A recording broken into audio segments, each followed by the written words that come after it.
Hey everybody, Brian here, back with the games I beat for May and June of 2021. I'll make a correction for last video of games I beat for April-May 2021. I had Batman Returns for the NES on there. I actually beat that in May, so that would actually be added to this list here. So we'll start off with that one. That was the first one I beat, Batman Returns for the NES. If you want to hear my thoughts about that game, that's in the last video. I did like it. So first we'll move on to some NES games. We have Xexes here. This is a hybrid like shooter platformer, almost like a mixture of the genres like Guardian Legend, only it doesn't do it quite as well. Hudson Soft developed, I think, or maybe they just published it. Um, the shooting parts are fun. I enjoy those a little bit more. The platforming parts are kind of wonky. You can buy your items, but they have limited uses, and if you die, you lose them. There's ones that make you jump higher. You have different kinds of weapons you can get, but like there's a fast shot and like a spread kind of shot, if I recall. But the problem is you can't keep more than one. You can only pick one type that you want, and if you die, you lose it. So you really have to not die. There's lots of doors that you have to go in to find like the way through. Some of them are not as important, so you end up going through lots of doors and it kind of slows it down. So this part's probably kind of like not as developed as they should be. The shooting parts were good. I like those a little bit better. It did break up the monotony of just the shooting parts a little bit. It's a fun game. It's not my favorite game. If you want like a shooter or a little bit of an adventure, it doesn't quite get up to the level of Guardian. Well, not even close to Guardian Legend. But it's probably a C game, I think. Next up, we have Wampum for the NES. I think in Japan this was called something else, and it was translated over here with a Native American, and they called it Wampum. I enjoyed this game a lot. It was very hard until I figured out how to control it. You have a nice down thrust like in Zelda, so you can always jump off a platform and hold down with your spear. You have an up thrust like Zelda. You can, when you beat a boss, you get their ability like Mega Man, so you can spin your spear, which is very useful. Go through your levels and you get like a longer spear, and you get different life ups that you want to collect. It has like an RPG system where if you collect a number of the pairs, you gain more life. And if you hit start, it'll show you next needed. That's the next you need to gain to the next level to get more health. So what I did was I just farmed until I got full life and made the game much easier. It has about 1, 2, 3, 4, 5, 6 stages plus a pre-stage, so about 7 or 8 stages. Very much in a Mega Man style. Select the stage, go through it, beat a boss, get the power. Doesn't control as good as Mega Man. The music's decent. The gameplay is fun. It just takes a little bit of getting used to. I like this game a lot. Give it like a B. Next up, we have Kid Nicky. This was a game I never played as a kid. I never even heard of until later. Even as a kid, I don't think I ever heard of it. It was an arcade game. It has this nice pink label here. Very early graphics. You can see the circle seal here. So very early game for the NES. It's fun. It looks very dated, but it still plays fun. It's very short, not too hard. It is one-hit death, so that's a little challenging. It's really weird. The bosses are very funny. You got this big guy who puffs his cheeks out. Very fun game. Very short. It's decent, like a B game, I think. It won't take you long to beat either. A game my cousin had as a kid, Stein X, and I always thought was so difficult. So I finally decided to play through it. I always wanted to, and I did. It did take me a while, but I was able to get through it. So the thing about this game is there's constant enemies coming at you, so you always have to figure out when to fight and when not to. And most of your deaths will become from hitting off into ledges or getting swamped by enemies. You do have different weapons you can get, like a sword, a spear, and an axe. One is more powerful. I forget which one is more powerful. You also have some magic spells that you can get, which are very useful, especially when you're swamped by enemies, to clear them out. It gets really challenging around stage 4 or 5 when in the swamp area. That was a big hurdle for me. But once you get past that, it's not quite as hard. It spikes right at the middle, but then it's gradually stays about the same, or it gets a little bit difficult, but it's not too bad. There is unlimited continues, I think, which is a plus. But yeah, it's a fun game. It is based, I think the people who made Legendary Axe actually made this too. Jaleco published. Fun game. This game I was really surprised by. Batman Return of Joker was fantastic. It looks amazing. The sprite work is big, beautiful. It sounds great. It has that typical Sunsoft bass sound. The play control is fantastic. The weapons that you get, so you play as Batman, but you have different weapons. You have like a spread star shot, you have like this wavy beam, and you have like an exploding one, which is by far my favorite. The game is it's unlimited continues as well, I believe. It's not too long, it's not as difficult as the first Batman, but there's some challenge to it. But plus unlimited continues, you can get through it if you just practice enough and don't give up. The hard part is the Joker on the mid part of the game, once he's in this flying clown car or whatever. He's the hard part. It took me a while to figure out. But once you do get past him, the game becomes, once again, levels off in difficulty. Fun game, very fun game. Really would like to replay this again in a year or so. Between it and the first Batman, I kind of like the first Batman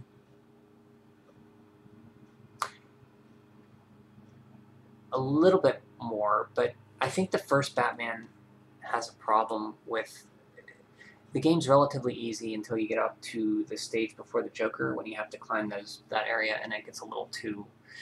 That's when the challenge kicks in. This one has the challenge more towards the middle, so once you get past that, you can kind of taper off. It's hard to say which one I like better. I like them both, but if I were to play one again right now, it would be the original Batman. Probably because I just played this one. They're both very, very good. Burai Fighter is a shooter that's very cool because you can aim in different directions and shoot up, down, left, right. And how that works is you hit the button to the left, you'll move to the left, and if you hold B or A, I forget, you'll lock that position. So you can then just lock it in and fire in that direction, do the same for up, down, left, and right. And it's very fun in that regards. Power-ups are fun. The challenge is very decent. I played it on normal, I think, and it was very hard. But it was very rewarding. I don't know if I'll play it on hard. I just looked up what it was. But it was enough challenge for me on normal. There are top-down stages, like adventure style. Not adventure style, but you got to find out where to go. And that's kind of cool to break it up. But a very fun shooter with good graphics, good music. This game, I was surprised how much I liked that. Out of all the NES games, this stood out a lot. I mean, a few here stood out. Batman, Return of Joker, this one, and a few more. 2 more we'll get to here. 2 or 3 more we'll get to. Robo Warrior is fantastic.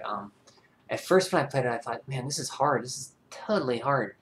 But I played it more and more, and I start to figure out the game. Basically, you can bomb areas and uncover secrets, but the bombs can hurt you. So you want to strategically place the bombs in the area to uncover more items to progress further.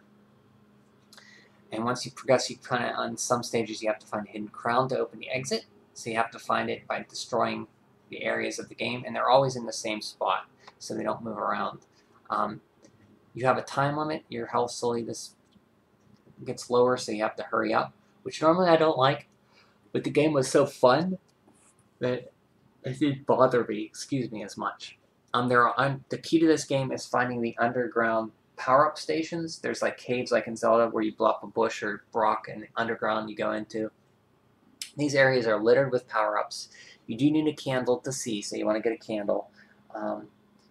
And you want to farm as much as you can in here to get different weapons, upgrades, and such, to get stronger and make the game a lot easier. Because there's a nice risk-reward where if you have one candle, it'll run out and you'll be in a complete darkness. You can't see the exit. So you want to get as many as you can, but you're always worried about running out of light. So you have to know when to get enough and escape. It's really fun and addictive. Pretty long game too. Very tough. I did beat it. It was such a great feeling when I beat this game. This game surprised me. I mean, it's worth playing and seeing if you like it, because I think once you get past that initial hurdle of how to play the game, it's very addictive and super fun. I highly recommend this game, Robo Warrior. I think it's a Bomberman series game, and it was also released. This same game was released on a Game Boy as Blaster Master Boy, I think it was.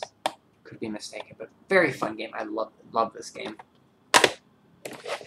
Another game I was really surprised with was Isolated Warrior. This game's amazing too. It's developed by Kid, the people who I did the G.I. Joe games. I really like those. I think it's Kid. But it's amazing. It's like an isometric shooter. Very fun to play. You get different weapons to power up to different levels. I think it's up to level 7 is the most powerful. And if you die, you lose the power-ups when the one you were on. Difficult as Spike, it's very challenging, but the middle part with the part where you're on a bike is by far the most challenging. If you can get past that, you're pretty much on your way. The only way to get the final hidden exit is to get to the next to last level without dying, I think, and then you'll fight the super end boss. But you get credits, I think, afterwards if you don't do that, so the game's considered beaten after you get to the last stage. But there is a hidden boss and hidden stage if you wanted to get good enough to play the game without continuing, which I was able to do because I liked it so much. It looks amazing, sounds amazing. Kid really surprised me. All the games I played, Kickmaster, G.I. Joe 1, G.I. Joe 2, this one, just amazing games. I don't know what happened to them, but they developed some great games. Isolated Warriors, amazing. Very, very good. Next up is Street Fighter 2010. This game I've heard nothing but difficult things about, and it's very challenging. And yeah, it has one thing going for it. It's very addictive. It is kind of short. And you have unlimited continues, so it has a few things going for it. So if you play it enough, you will beat it. There is some difficulty spikes, especially at the beginning, learning how to control. There's a backflip you do, so you don't hold back and jump. You have to jump and then hit back to do it. You have to master that because that's the key to being good at this game. Because you're invincible when you do a backflip, and some enemies you have to backflip around. If you hold up and you get a long shot, you hold up and B, you'll do a different, like it'll arc down. You down and B, it'll arc up. So you want to do that to fire up and down at people. You want to keep your power up as long as possible without dying. Makes the game much easier because you can shoot farther, like in the way I said, to make it easier. Master the backflip, do that, always be moving. Areas are very short, so once you beat a certain number of enemies or find a certain number of items, it'll unlock to the next warp point, and then you go on. Some of the areas after that are just like little sections where there's nothing there. It's just go beat an enemy, go to the next part to get a power-up in that stage. But it's very fun. I do like this game. It's a game where I played through it, I think, twice, and I felt myself getting better and better. It's a game where I think the more you play it, the more you will like it. It's very enjoyable. And you have unlimited continues, so don't let that stop you. You can beat it if you put the time into it. Legendary Wings. When I first played this game, I thought it was brutal, until I found out that there's hidden areas where you could get continues and 1-ups, and that made the game much more playable for me to actually beat. So if you're having trouble like I was, stick with it. Once you get to the first, there's these little areas where you shoot like with bombs on the ground. It'll unlock this like whirlpool. You go in there, that's what you want to find. Each stage has those, and what they do, they let you load up on lives and continues in those areas. So it's imperative that you find those areas. Once you find those areas, it makes you go through the stages with more tries, and you'll get better at it. But it's imperative you find those hidden areas, and to find those, you have to blow up blocks in the background. There's also faces that shoot out the same thing. You don't want to get hit by those because you go into an area with just monsters, and it's no benefit to you to fight those. So you want to avoid those. It's a big face, you'll see it. Very fun game. I beat it once, went through it again, beat it, went through it again, and it's very fun. Very, very fun. And finally, Metroid. I did beat this on the, a few years ago, I think. No, 2017 maybe, on the, I had the re-release with the yellow cartridge with the Samus on it. So this time I played the gray cartridge. I actually streamed this one, because I started streaming games, and it's been really fun doing that. I met a lot of great people doing that, and I don't want to list all their names because I'll forget, but it's great to just play games and like, just have people there watching you and encouraging you or talking about stuff. It makes me so happy that I can do that because I have no friends here that would be interested in that. So it's great. I love streaming games when I can, and I did do that for Metroid. And Metroid, what can you say about it? Fun game. Very fun game. Next up, I got kind of on a Dragon Quest kick, so we'll cover that last. But I did get a new Switch game. This is Wonder Boy, Asha, and Monster World. This is a remake of Monster World 4, which we didn't get in North America until the Wii Virtual Console release, somewhere around 2009, 10, something around there. So this has the remake on it, and also Monster World 4, the original Sega Genesis game. I beat the remake first, and then I went through again and played the Sega Genesis version. The remake is different in that you have a magical hit in the Genesis version, but you can't activate it anytime you want like you can on a remake. On a remake, you can activate it by holding a shoulder button, and the Genesis one is just your next hit is the magical hit. And what that does is it gives you more damage output when you hit them with your sword. The graphics are great on this. I think it plays well.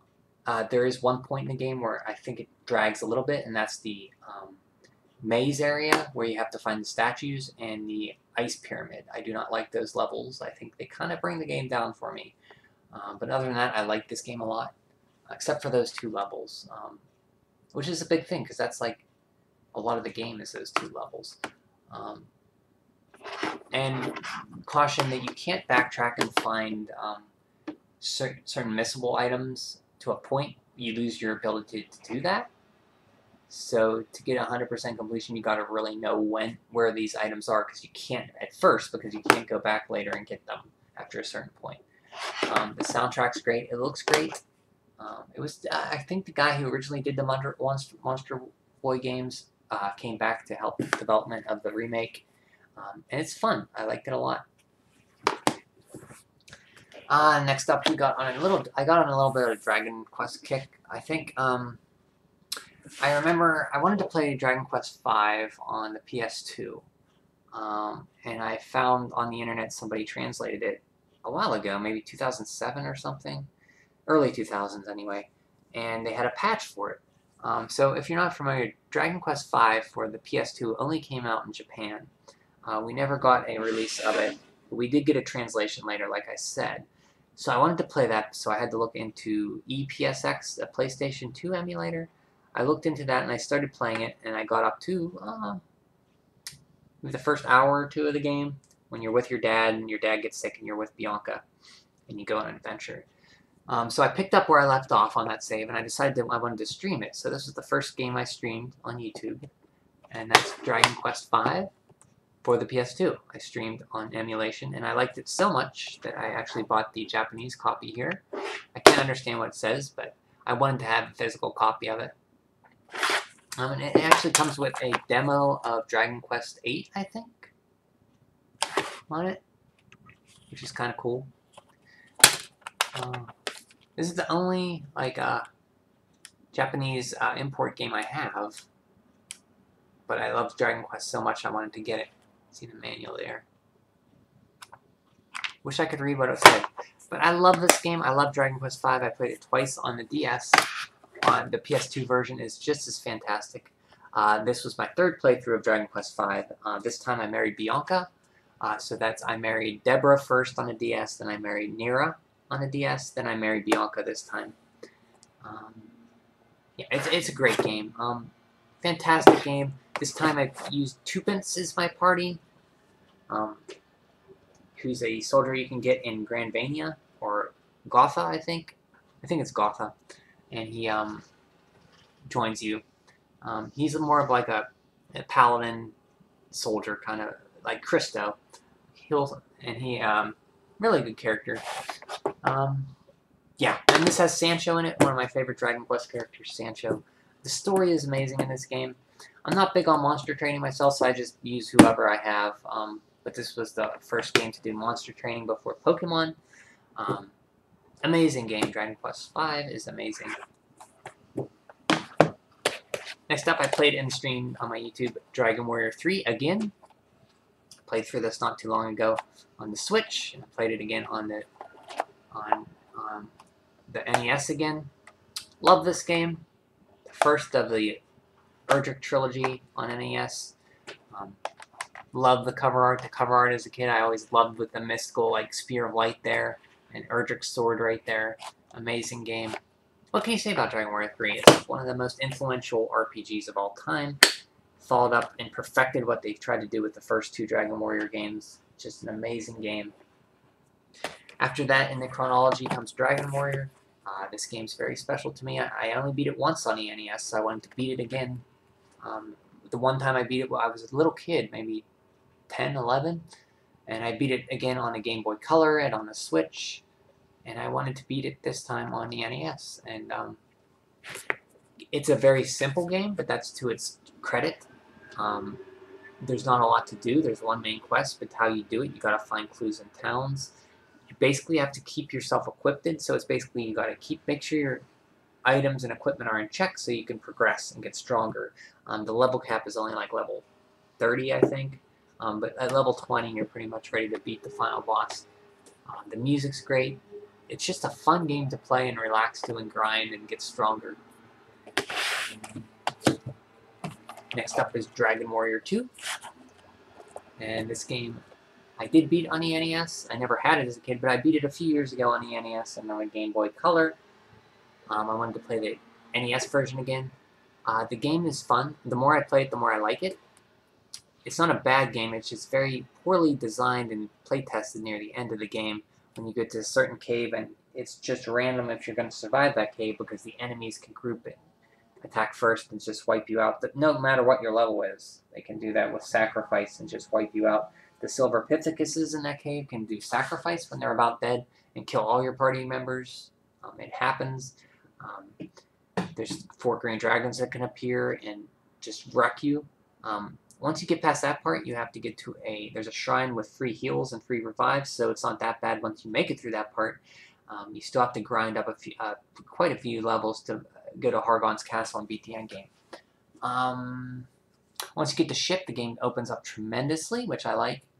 It's a fun game. I don't know if I'd recommend playing the NES version. Play the mobile version or the Switch version. It's a much easier game that way.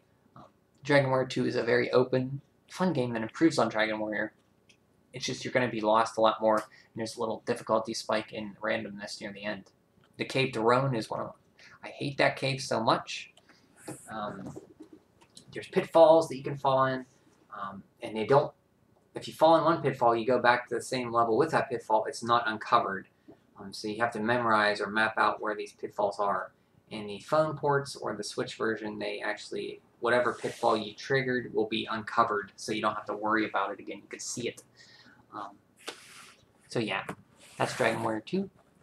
Next up, I played Dragon Warrior 4, and this game's fantastic. One of the best RPG on the Super Nintendo, or on the NES, I'm sorry.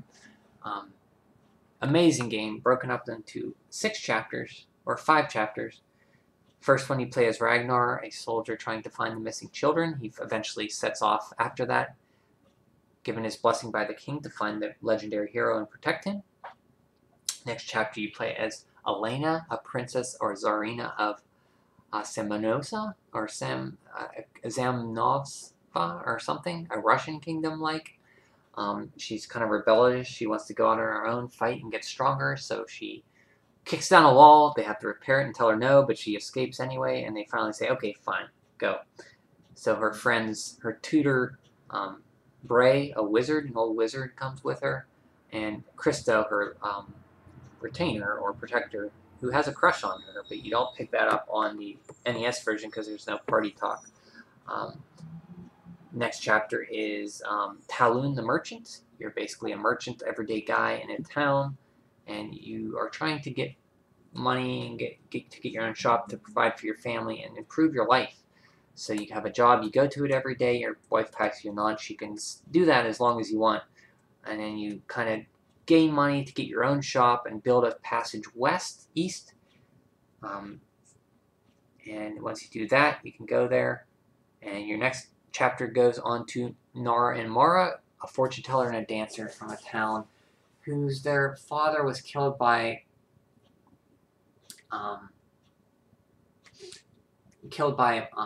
somebody who wanted the secret of evolution. So you go and meet your father's assistant, Ujam. He travels with you. You go to the town where the castle and find out it's taken over by Balzac, and you fight him, and you do beat him, but then the Marquise de Leon comes out and just wrecks you. You escape and go on to try to look for a way to rid that kingdom and save that kingdom and free it of that Marquise de Leon. And basically it ends up to chapter 5, where you are basically the hero's quest is chapter 5. You start on a hero in a village. It gets ransacked by monsters. Your best friend sacrifices herself to save you. You come out, the whole town's in ruins. You have to explore the world. You heard about these people that you played about on your first 4 chapters. You heard about Ragnar, Nara, Mara, Bray, Christo, and Elena. And Talon, you hear about them and you meet them. They come up with you because they meet up with you. They join you because you're the legendary hero. You gather all your party members. You collect the Zenithian gear. You make your way to Zenithian Castle. You go down into the depths of the underworld. You unlock the castle of Necrosaro, or Passaro, who basically wanted the secret to evolution to evolve himself because he hates humans. But he went there too late because he destroyed the almighty demon lord in a mine whenever he was weak. He comes there, he's disgusted about that. Something happens to his love interest that makes him want to destroy mankind even more. He rushes back, uses the amulet of transmutation on himself, becomes the ultimate big bad in the underworld. You have to go down to the underworld, destroy the 4 guardians to release the chains on his castle so you can enter a barrier on his castle so you can go in and fight him and destroy him and save the world. It's a very epic quest for the NES. Very, very fun. The only thing about it is you cannot control, in Chapter 5, you can't control your party members. You have to use AI only to control them. So defeating Necrosaro at the end of the game is a test in what AI commands do I use to make Nara cast barrier so I don't take as much damage. What AI do I use to have Bray cast Blaze, or Mara cast Blaze most instead of something else? How do I get Christo to stop casting Beat? That's the only thing bad about this game. In the remakes, they actually fixed that, where you can actually control all your party members. This game's amazing. It came out in 1992 on the NES when the Super Nintendo was out. Super, super late. Very fun. If you haven't played Dragon Quest IV or Dragon Quest III, or any of these ones, even 2 and 1, play them. They're amazing. Dragon Quest V, 2, play it. Amazing games. All of these games are amazing. And, yeah, that is everything I beat for the month of May and June. Thank you very much for watching. If you're interested in catching me play some more games, I'm currently playing through some NES stuff right now on YouTube. I hope stop in and say hey, and just chat me up about anything. I always appreciate talking about games or anything and just give me support. or just to make my life a little bit better would be great. So anyways, guys, thanks a lot, and I will talk to you again soon, I hope. Bye.